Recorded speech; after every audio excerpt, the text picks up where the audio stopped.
So hello, I'm Helena. If you're familiar with Open Targets, you might have heard that we had this really exciting release in March this year, where we introduced all of this genetics data into the platform. And so today we thought we'd kind of use this as an opportunity to sort of reintroduce you to the platform. So we're going to give you a general overview of Open Targets and the platform, and talk about all of the different tools that you have within the platform, including the new genetics data. So if you've never heard of the platform before, that's fine. We're going to introduce you to it. If you're here for the genetics data, stick around. I will cover that in kind of the second half of the webinar once everybody's familiar with the platform. So this is just the order of events for today, and you will get all these slides afterwards, so don't worry about it.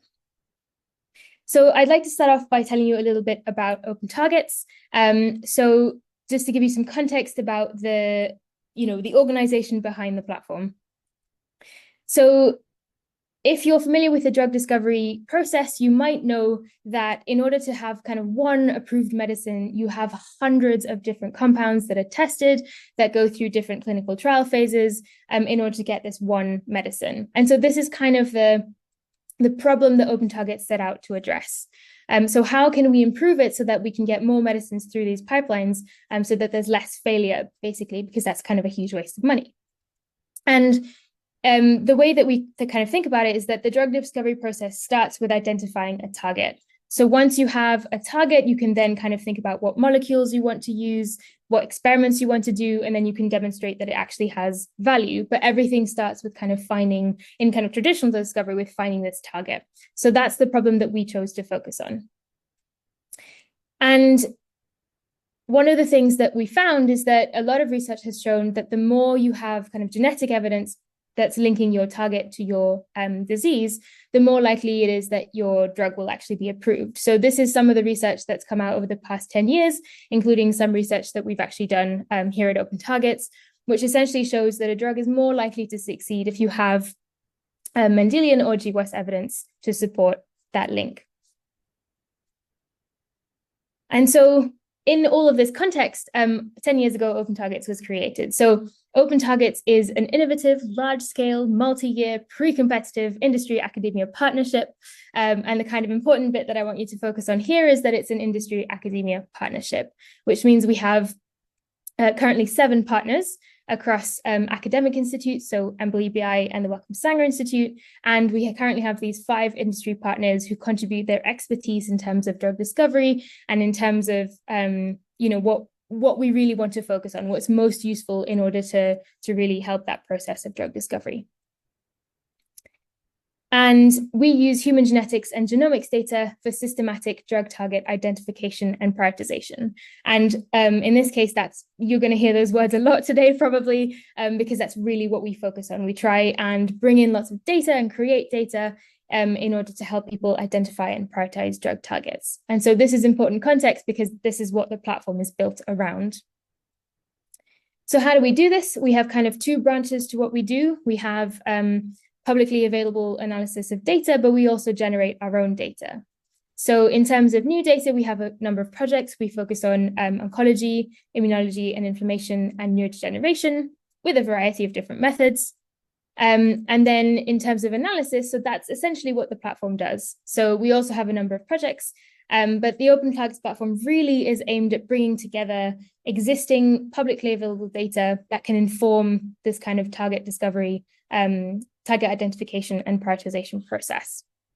And so you'll see in this diagram, all of this kind of feeds into building up this evidence between targets and diseases. So just to summarize very briefly, so target disease associations that are supported by genetic evidence are more likely to result in successful drugs. And so we, Open Targets, are an industry academia partnership that's using this information, that's creating and applying evidence to build up therapeutic hypotheses. I'm going to jump straight into talking about the Open Targets platform. But yes, if you have any questions, please do feel free to put them in the Q&A. Annalisa, who is here with me, is monitoring that, and she'll let me know if there are any questions. So we'll try to address questions as we go through the presentation.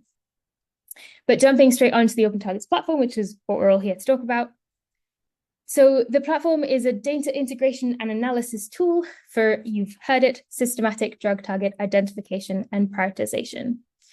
So what we do is we integrate over 20 different data sources to build up and score evidence for target disease associations.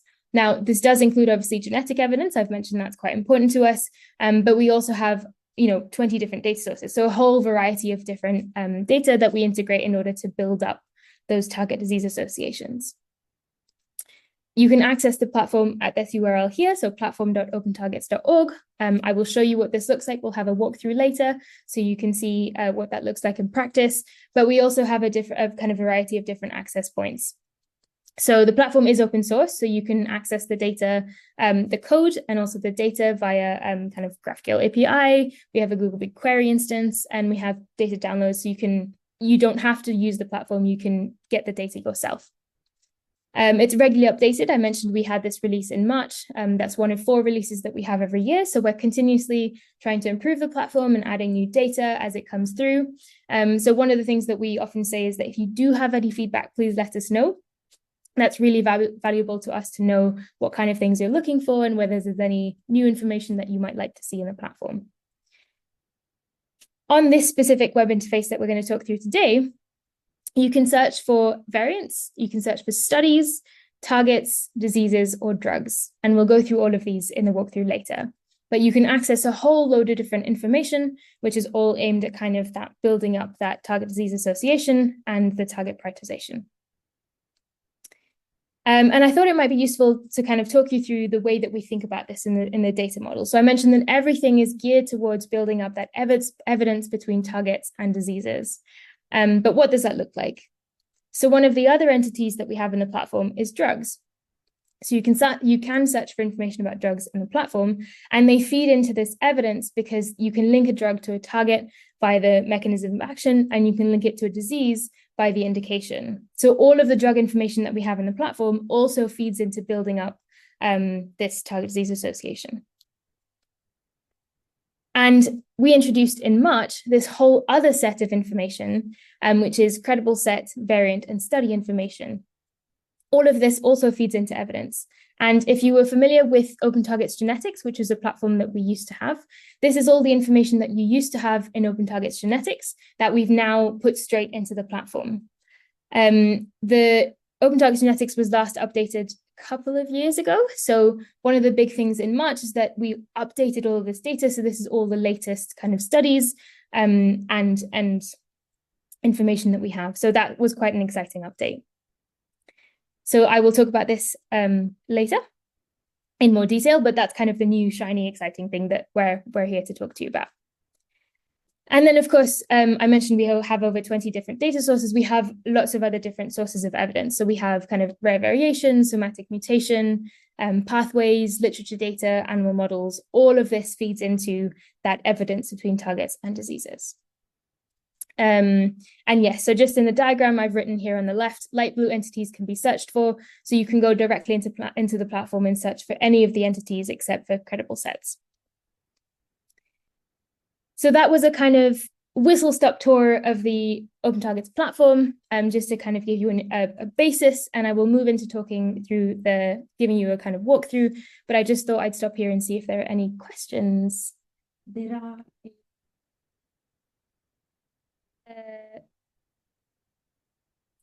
Do you want to unmute? Yeah. So there is a question from Mesut, which is kind of intriguing. So he's asking whether, so what's our take on using OpenTargets platform in oncology? So this is a very good question because we actually know that oncology has to be treated quite differently from other therapeutic areas. And we are aware that we can do more with oncology. We have a few data sources that, like CRISPR oncology data sources that feed into our target disease association schema, but we feel like there are more data sources, especially for childhood oncology or data sources like Bioportal that we could actually feed in to inform oncology a little bit more. And also our experimental program also involves experiments. We fund experiments and we grant programs that study oncology. So we might have more data coming from our own experimental programs. But oncology is of course, we have data on oncology, but oncology is something that it's in our heart and we want to actually do better there. And of course, with the figure two times with genetics evidence, again, oncology is one of these areas where things have to be validated a little bit more. Ellen, I don't know if you want to add anything to that. And also there is a question from Enrique about a target and instability. But Enrique, I'm gonna message you about that because I need some clarification to answer. So I think, Helena, you can I go can ahead. see there's some more questions in the chat, but I think those will be covered later when we start talking about when I walk you through the new genetics data that we have in the platform. So I haven't forgotten you. I'm not ignoring you, but we will address those questions. We will get back to you later. Thank you. Cool. So just to summarize quickly what we've been talking about. So the platform is built on kind of 6 entities. So targets, diseases, drugs, variants, studies, and credible sets. And we integrate data into the platform to support associations between targets and diseases, to provide annotation information for those 6 entities, and to analyze evidence from common disease genetics. Cool. So since this is kind of the heart of the platform, I thought I'd start by talking about this. So what do target disease associations look like in the platform? How could you navigate them? And kind of how do we present that data in the platform? So I mentioned these are some of the different data sources that we integrate. And if you're familiar with some of them, they are very different. They have lots of different kinds of information. They have some of it is predicted, some of it is curated. And so the work that goes into the platform is really in kind of harmonizing all of this and making sure that it's sort of, you can compare it to each other and that we extract as much information as we can from all these different data sources. So the platform has, like, the work of the data team is really to make all of this make sense together. And that's a huge piece of work. So I'm going to switch over now to the platform just to show you what that looks like. 1 second. Cool. So this is the platform homepage, so platform.opentargets.org. And if you're not quite sure what to search for, you can use one of these suggested ones here. But I have a disease in mind, so I'm going to type that in. So if you type in, I'm going to start by looking for a disease, because let's imagine I'm someone who's researching that disease and I want to see what targets might be associated with it. So if I type this in at the top, you'll see that's my top hit, but the platform will also try and suggest other interesting entities that you might like to look at. So if I click on Alzheimer's disease, the page that I reach here is the associations page.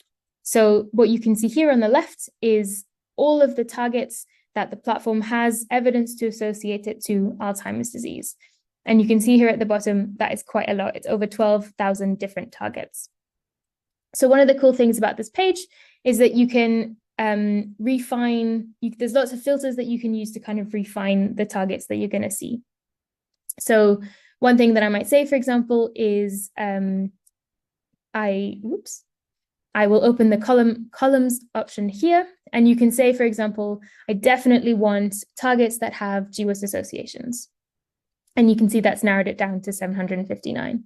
So you can use this section here to kind of include data that you definitely want. You could also, we also have all of these weights here. So that is the weight. So this is how we score the target disease associations. So the first column that you have here on the left is the overall score for that association. This is a sum, a harmonic sum of all of the scores that we have for the individual data sources that contribute to this association. So you can see all the names of the data sources here at the top, and you can see where we have evidence for those here in the little widgets. What you can also do is directly see that evidence by clicking on the widget. So here, for example, I can see for APP, for ClinVar, I can see all of the evidence that I have from this data source for this disease, for this target. And I can explore each of those by clicking on them.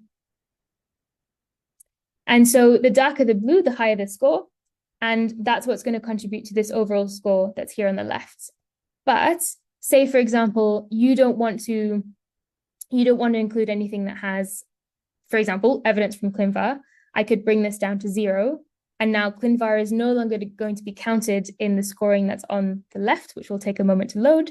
But now these scores no longer reflect any evidence from ClinVar. So by playing around like this, you can adjust the scoring and you can adjust what's included to really reflect what you want to look at if you want to look at things in particular. I'm going to reset these because I wanted to show you another filter, which is target filters. So this is another way that you can filter down what you're looking for, which is, say, for example, I only want to see targets that are in the nucleus. That's a filter that I can add over here. And again, it'll take a moment to load just while it recomputes all of that.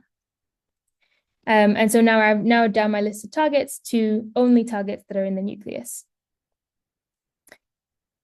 So that's what the associations page looks like. So this is where we bring together all that information from all these different data sources that's going to build up that evidence between targets and diseases.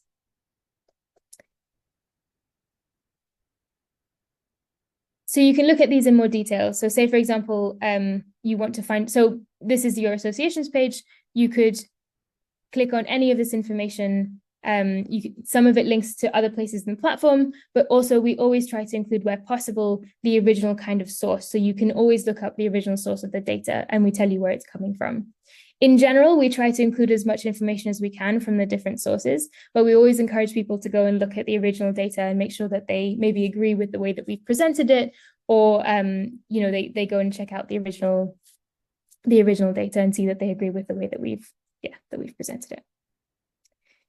So that's one thing. So I mentioned that you can look at this kind of associations page for target disease evidence, but you can also look at individual pages for each of these. So you can see here at the top, I can click over to profile, and this is the profile page for Alzheimer's disease. And this is going to give me all the information that we have that's publicly available that we can find about Alzheimer's disease without thinking about specific targets. So this is just about the disease.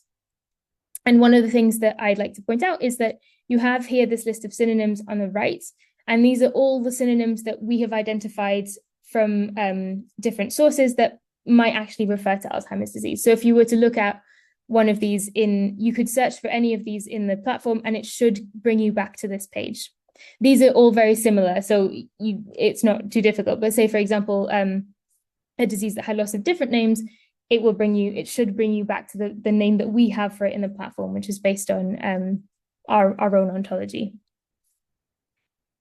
So you can browse this page to look at different information that we have for this specific disease. So for example, where it sits in the ontology, known drugs that we have for this disease, clinical signs and symptoms, for example, GWAS studies, and bibliography. But I could do this for any of the entities. So say, for example, I want to find out more about this drug. I can click on it and I'll get to that page in the platform, which is going to bring together all of the information that we have for this drug. They're all structured very similarly, so you'll always have this description at the top with references to that entity in other databases. So here, for example, you have the Campbell number, but you also have KEBI, DailyMed, etc. You have your description at the top with synonyms that we are aware of, and then here you have all of the different data that we have for this specific entity. Cool. So that was a very quick tour just to kind of situate you in the Open Targets platform. I'm going to stop and see if there are any questions at this point as well. There are.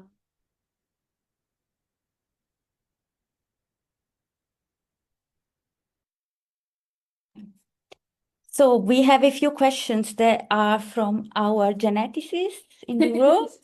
We have Shimon and Daniel.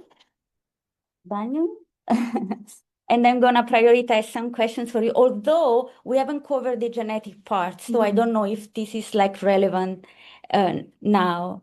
So this is something for Daniel. I mean, I know the answer, but I think you're going to answer better.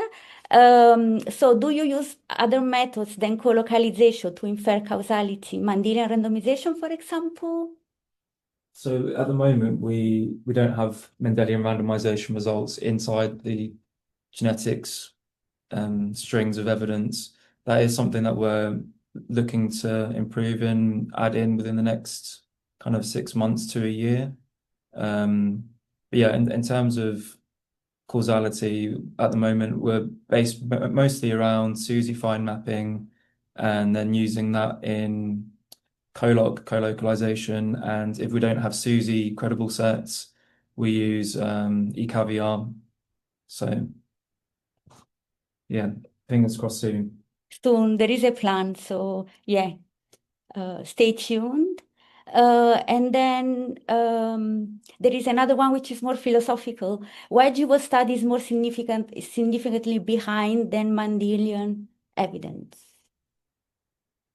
Because we actually haven't integrated Mendelian randomization tools yet, right? Do I interpret this question correctly? Can you read it? Why GWAS study is more significantly behind than Okay, so I think they mean in terms of rare variant, so Mendelian diseases, so if it has a rare variant or not. yeah, I assume that's what they mean. assumingly, yeah. So we do have rare variant burden tests as a evidence string in the platform. I don't know if you go onto a trait, maybe you might be able to see it. It's in one of the Elena. extra columns. So we have Yeah, I mean, the very simple answer is that at the moment, we really focus on common disease and GWAS, but we are starting to integrate some rare evidence data, like from the burden test for the gene aggregation, variant aggregation, gene burden test. But yeah, we will actually expand that as well. Yeah, So I think so. Just there's a couple of questions about some of the scoring stuff, so I think I will maybe talk about those. And then we're like, so I'll walk you through the kind of more genetic side of things, and then we can. And also trackability. So there is a question I was gonna type online, but it's better if we do this live about how we decide whether a target is can be modulated or not, and that's our tractability data, which Elena is gonna show you very soon. So I'm not gonna reply to this kind of question just because we are gonna cover them later. So I think I just chose a couple of questions. Maybe we can, Elena, continue with the talk, and then we can answer them all later because they're coming one after another. So yeah. So there's a couple about the scoring which I just wanted to address. Yeah, please. I don't know if I explained that well. So there's two which I will address. One is about how are relative weights for different types determined in overall association calculation. There's also a question about what does the association score mean? How should it be interpreted, and what cutoffs are recommended? So I'll just address those. So the relative weights are kind of, so we've sort of determined the weights, but that's why we've given you the option to modify them in case you don't agree with the weighting that we've given. Broadly, most things have a weight of 1. So the full score is included in the overall calculation. But then for example, something like literature, which is based on a pipeline to kind of extract matches in the literature, which is obviously not as maybe reliable as something that's been curated, we've given that a lower score. And things like, so that would be an example of where we've given it a low score. But so some of the scoring is explained in the documentation if you want to have a kind of more in-depth look at how we've done the scoring. But yes, so that's most things are given a score of 1, and then you can modify that yourself. And then for the second question, so the association score is a representation of how much evidence exists for that association. So you might have an association that's really high scoring will be because there's been lots of data generated to associate that target to that disease. But an association that has a much lower score might still be really interesting therapeutically. It's just that there hasn't been as much research done about it. So I think that's how you should interpret the association score. In terms of cutoffs, so we don't have any kind of cutoff that's recommended, because as I said, you might have, for example, a target that's newly associated to disease that might therefore be really interesting, but that will have quite a low score because it's new and there's not been a lot of research. So we don't have any kind of cutoffs that we recommend for that. That's sort of up to you to take a look at. And then there was just a last question that I will talk about before we move on to talking about the more genetic side of things, which is a really good question, which is for the evidence of a target in a given disease, how does it compute based on the ontology hierarchy? So we have a list of targets for cancer or neoplasm. Is that taking all the scores for the diseases under cancer or neoplasm umbrella? Which is a very good question. And the answer is yes. So I showed you this disease ontology here in the disease profile page. So all of the evidence for child terms of the disease, so in this case, here in red is the disease that I'm currently looking at, which is Parkinson's disease. All of the evidence for any of these child terms will also feed into the evidence for the parent terms, the term that I'm looking at. So when I look for, when I search Parkinson's disease and I come up on the association page, there will also be evidence in that page that will link, for example, hereditary late onset Parkinson's disease to a target that will come up in this Parkinson's disease associations view.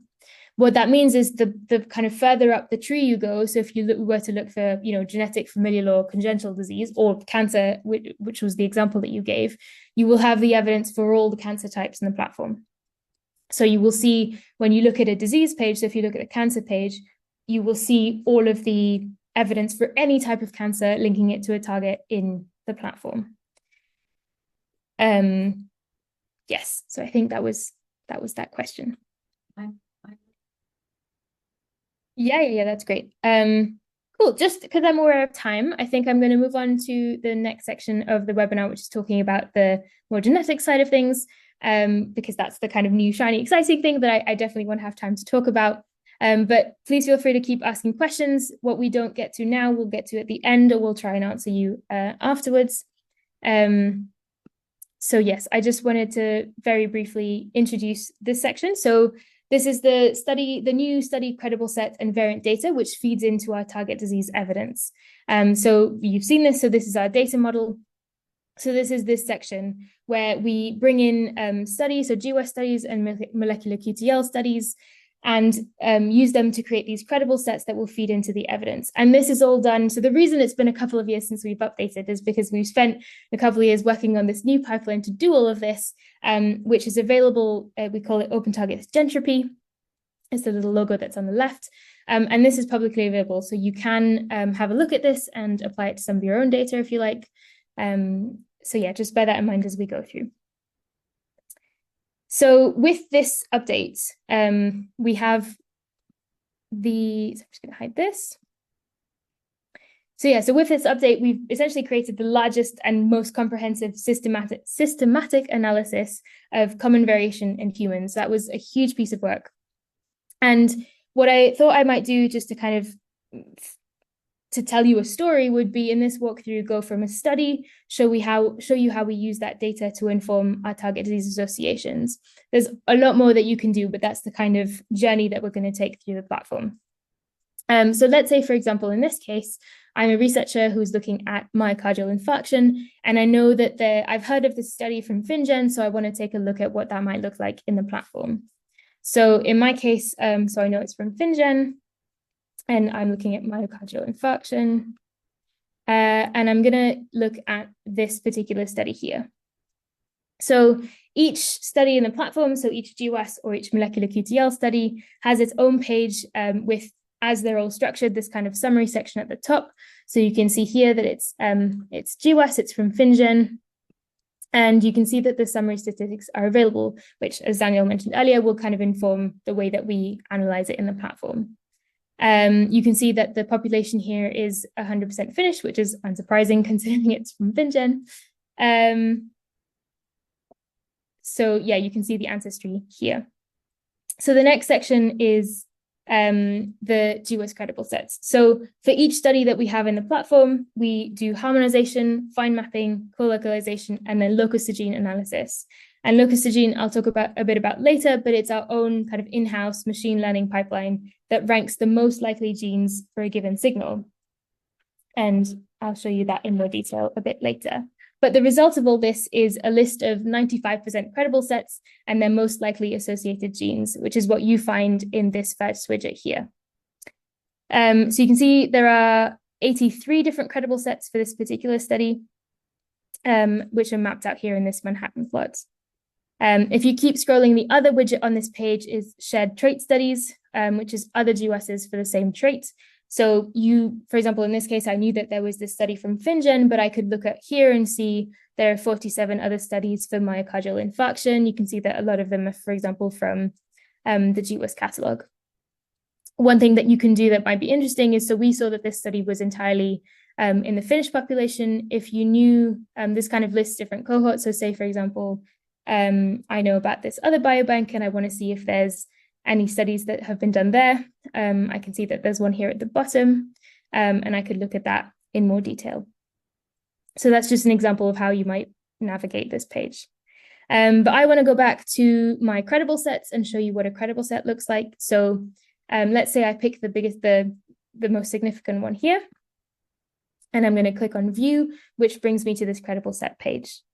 So a credible set, if you are kind of less familiar with the genetic side of things, is a set of genetic variants near an association signal that in total have a 95% chance of containing the causal variant for that signal.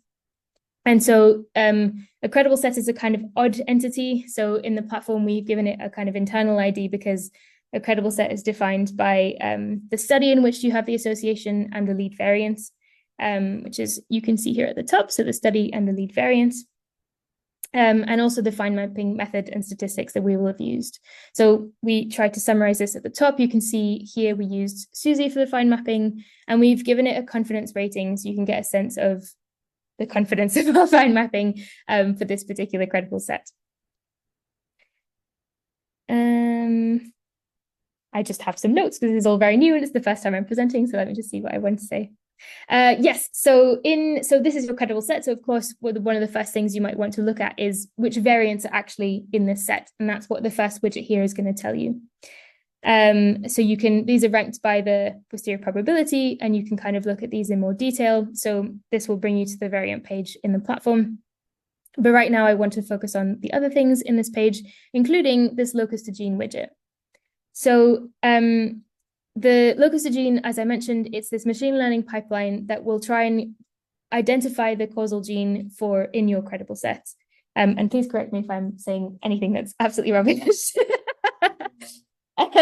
So yes, so in this case, there's only one gene that has been identified through this pipeline as a potentially causal gene. So one of the things that's quite cool about the update is that we've tried to show you the importance of different features in this pipeline and how they contribute to the overall score. So the locus-to-gene score you can see here on the left is 0.515, but then we've broken it down into these different categories of features, and you can look at this in more detail. So this is all of the different features that we use in the prediction and how strongly they contribute to the overall prediction. So you can see here, for example, distance is quite a big contributor to the score. Cool. Then the final widgets on this page are these two colocalisation ones. So another big feature of the update is that we do an all GWAS versus all GWAS and all GWAS versus all molecular QTL colocalisation, which is very exciting. So for example, in the, you can see overlapping credible sets. So there has to be at least one common variant between the credible sets, and you can see those here in this colocalisation widget. And so here, for example, is a good indication of other complex traits that may be related to the one that we're looking at. So we're still looking at myocardial infarction. This is suggesting other traits that might be related.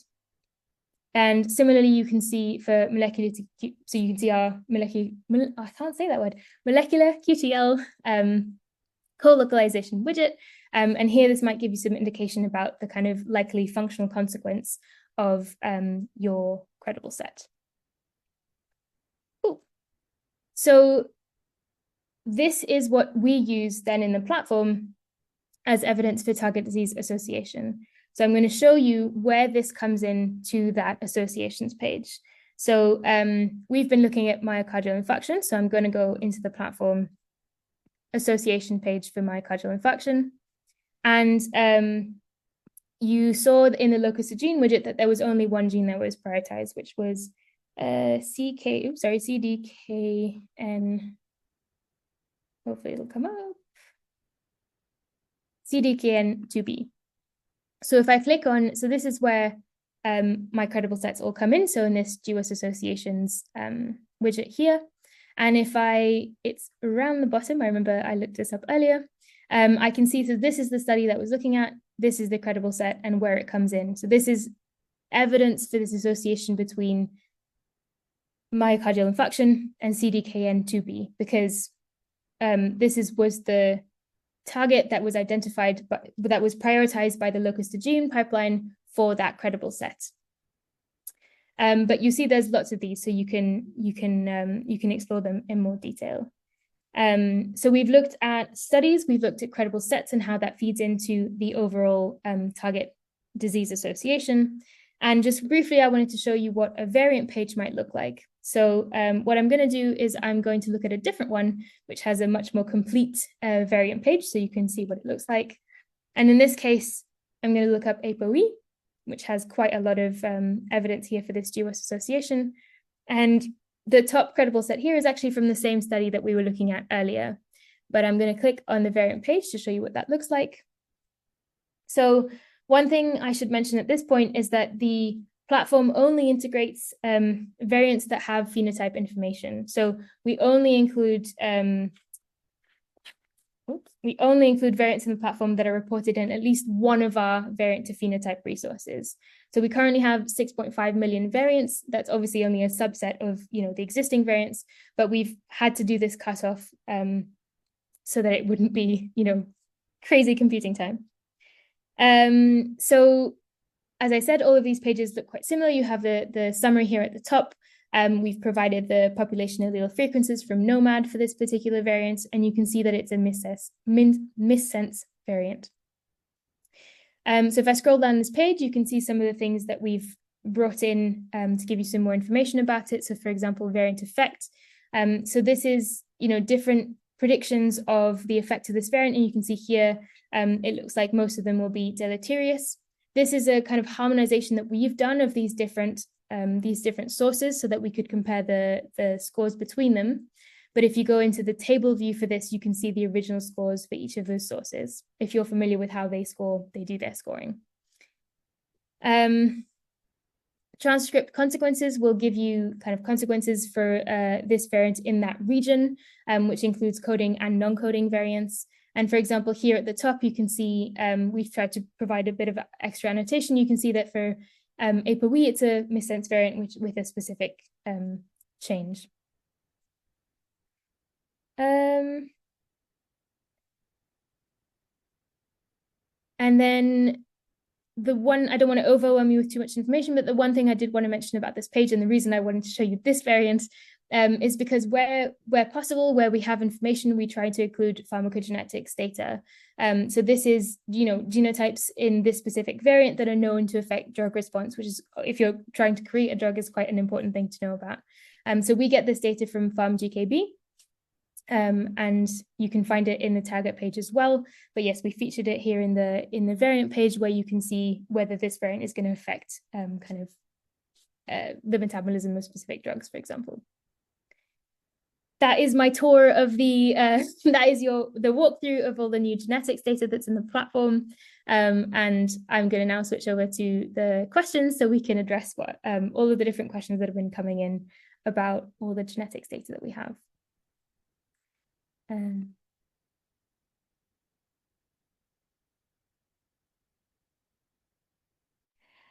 So there was one for Daniel and Shimon as well. They were asking, I'm gonna look for it again. They were asking, what do we really mean by credible set in this case? Okay, so okay, yeah, that's probably easier. Yeah.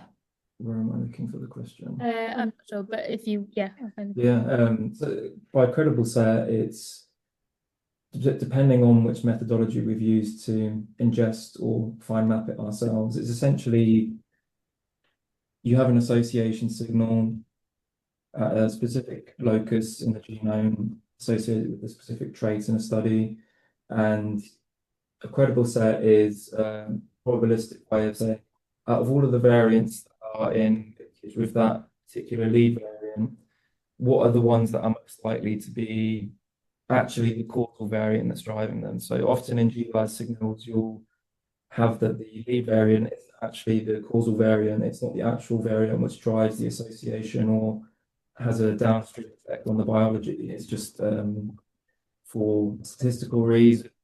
So it's a pure chance. It's come out as the most strongly associated one, but then it will be tightly linked, so highly correlated with the actual genetic variant nearby to it normally. So a credible set is looking at the 95% probability, inclusion probability. So all the variants that are associated with that lead to include the chance of actually capturing the causal biological variant. We use different methods for it. So we use, in cases where we don't have summary statistics, we use something called probabilistic inference of credible sets. So without getting too technical, it's basically looking at the linkage, so the correlation between the other variants, and just doing an LD explosion between the leads. For those with actual summary statistics for us to use, and we've used SUSY fine mapping, so that's kind of the gold standard. If you looked on the credible set page and you saw the different numbers of stars that things could have for the fine mapping, 4 stars would be the best, as it's been fine mapped with in-sample linkage information. So that's come directly from FinnGen using individual level data. 3 stars would be that we've used our UK Biobank LD reference to fine map it. And then lower would be for picks and things where we've used just LD to infer the variance around it. Were there any other questions? There was one on the L2G which I just replied to. I'm looking for some genetics one, but I think that's it, right? Do you want to talk about? So one of the questions is, when was the last update for the GWASs related to the disease? How frequently will the GWASs be updated and incorporated into the evidence? Every time we have a release, which is 4 times a year, we pull the latest evidence from our data sources. So for example, this one in March had the latest FinnGen release, so R12, and we pull the latest data from the GWAS Catalog, but we're dependent on, in the case of the GWAS Catalog, for example, we're dependent on study being in that catalog before the platform. So if you know about GWAS that you'd like to see in the platform, it's probably that it's just going through that process, and it will be in the platform as soon as we can get it, basically. Would you agree? Yeah. There is a very, very related one from Paul. Has the locus-to-gene pipeline been updated to incorporate the latest QTL and PQTL? And that's like on the update. Yeah, everything has been incorporated in the new L2G pipeline. So everything is up to date to the last data release. There is Mary Oliva. There may be a question that maybe you can. Find that stats. When you compute colocalisation, yeah. Okay. Sorry, there are questions. Yeah.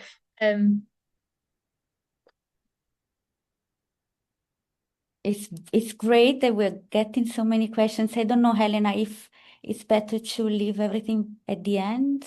Or... we'll answer a couple more questions. Then I just want to show you the last quick thing in the platform, but yeah, we'll try and answer a few. And I'm really trying to type as much as I can, so I hope that's useful.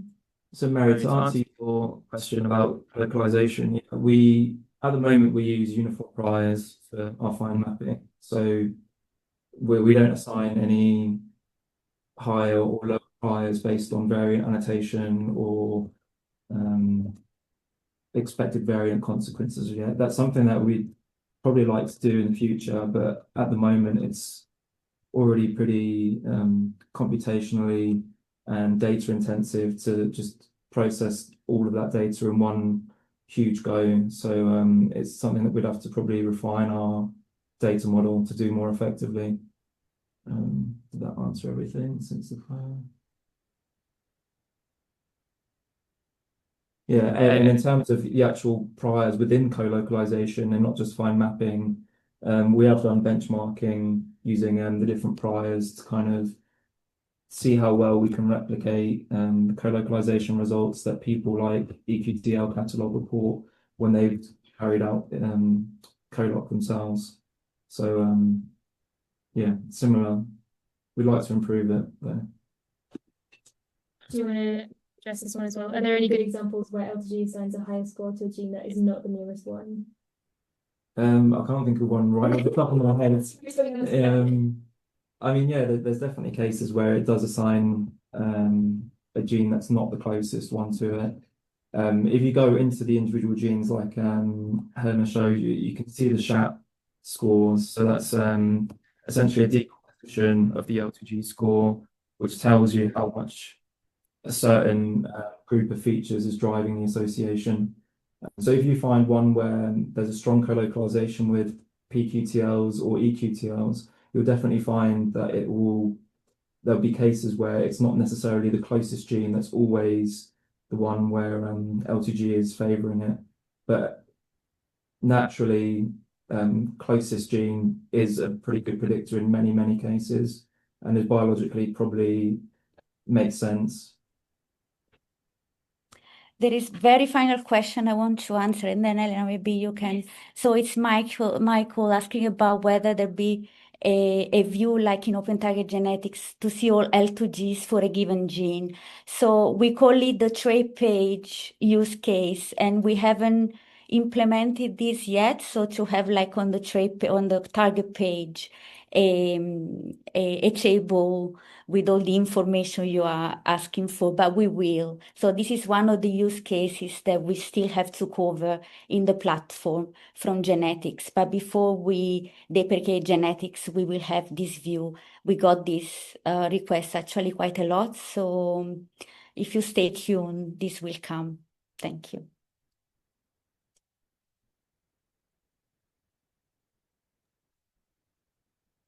Yeah, you can. Sorry, to answer Marie's question, can you retrieve the per variant fine map stats?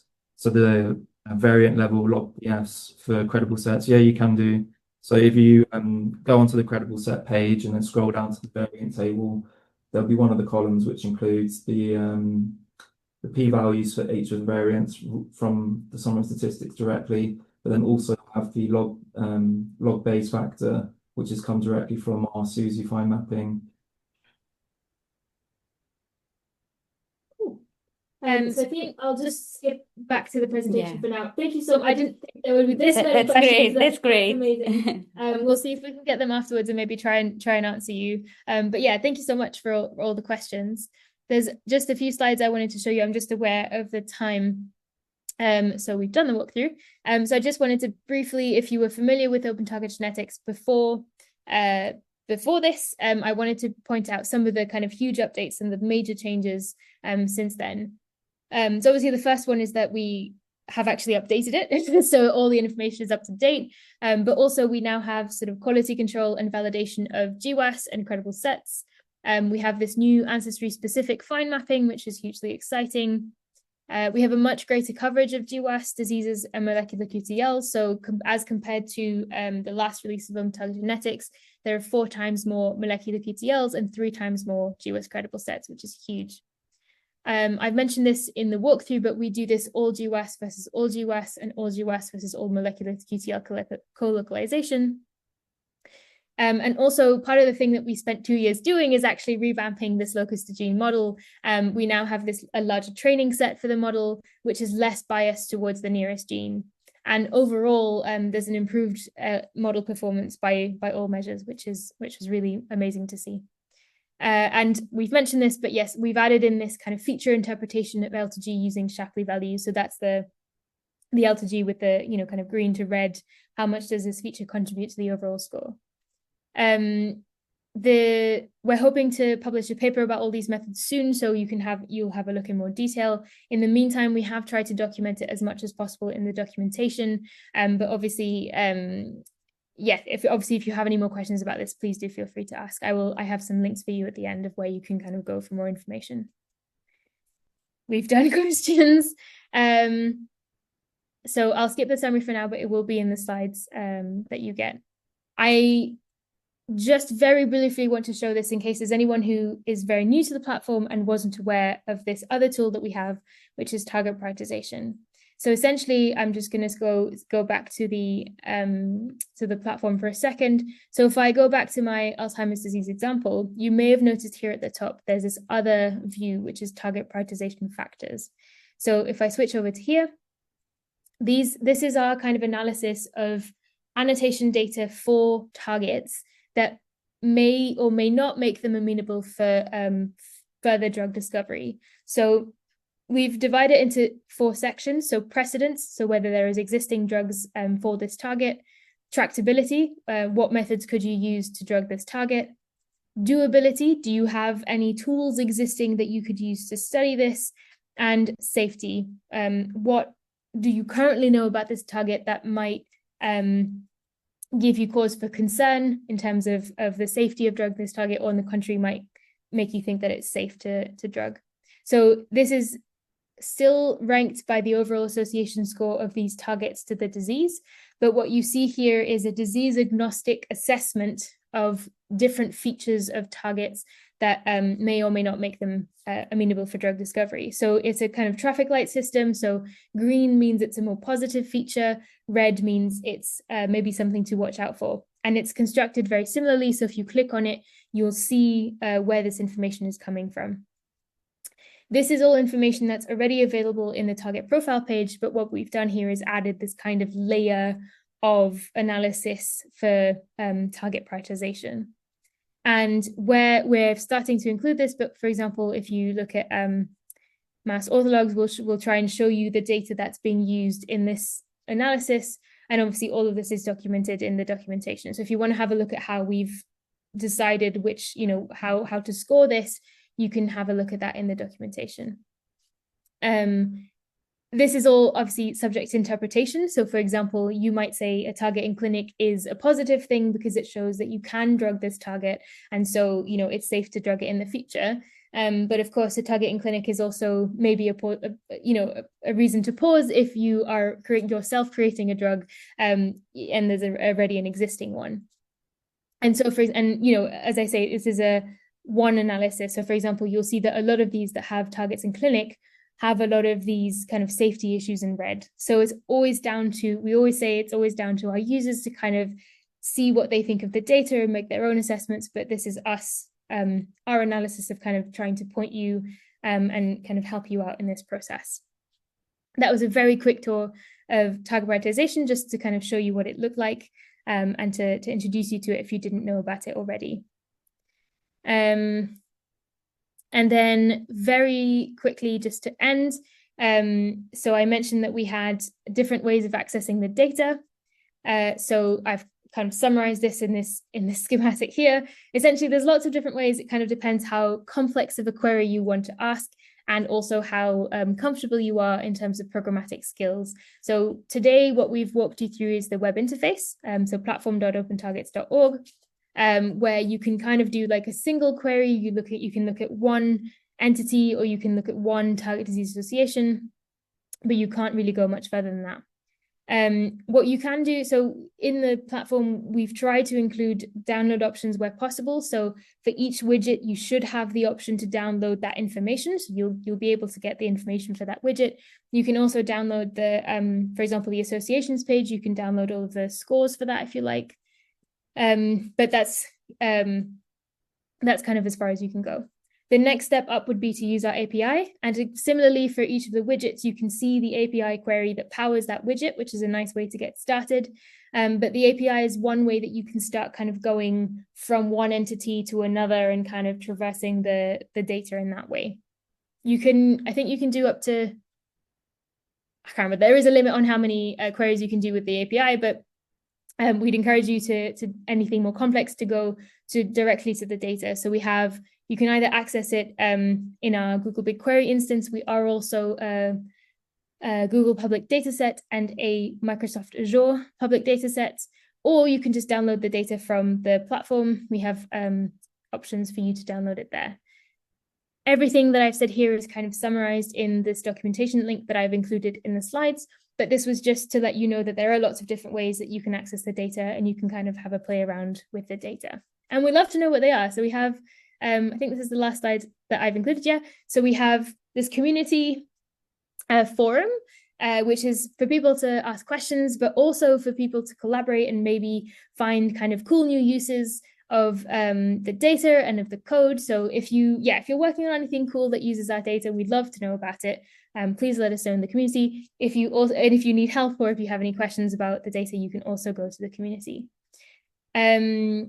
All of our data and pipelines are open source and available for both academic and commercial use. You can have a look at, there's a page in the documentation which has all of the lessons information if you want to find out more about that, or if you want to make sure that you're okay to use it for whatever you want to use it for.